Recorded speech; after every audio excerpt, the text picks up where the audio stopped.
ఏడాది పాటు కష్టాలు ఉంటాయి. ఉమ్, ఇది మనకు కాదు, ప్రపంచం అంతా ఆల్రెడీ ఇప్పటికే అమెరికాతో సహా పెట్రోల్ డీజిల్ రేట్లు పెంచేశారు, ఉమ్, గ్యాస్ రేట్లు పెంచేశారు.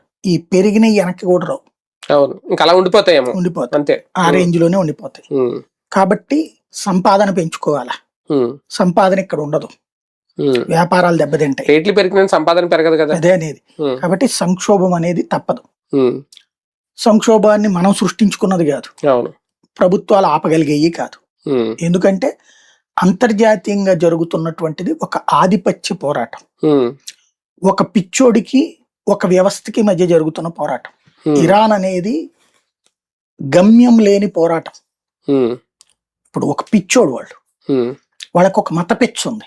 ఉమ్, ఆ మత పిచ్చ ఏంటయ్యా అంటే వాళ్లే మత పెద్దలుగా వాళ్ళ మతం మీద ఆధిపత్యం చెలాయించాలన్న పిచ్చ. ఉమ్, షియా ముస్లింలు వాళ్ళు, ఉమ్, షియా మత వర్గమే టాప్ అనేటటువంటిది నిరూపించడం, ఉమ్, సున్నీల వర్గాల్ని నాశనం చేయటం, ఉమ్, వాళ్ళ ఆర్థిక మూలాలను నాశనం చేయడం. ఇప్పుడు మీరు చూడండి, క్రైస్తవ దేశాల మీదకి ఏమైనా వెళ్తుందా? ఉమ్, లేదు.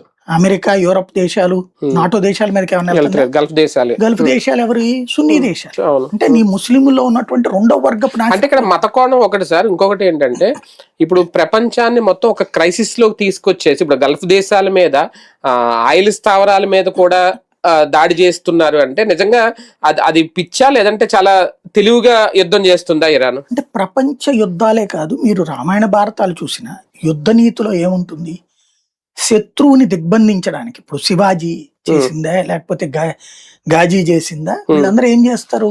కోటకెళ్ళి కోటలోకి ఆహార పదార్థాలు రానికుండా ఆపేస్తారు. అవును.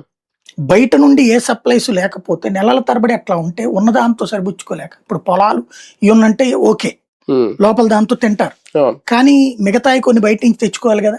అలా రానియకుండా దిగ్బంధించడం ద్వారా కోటల్ని వసిపరుచుకునే బోల్డ్ ఉన్నాయి. ఇది యుద్ధతంత్రం. అంతేనా? యుద్ధతంత్రం, యుద్ధంలో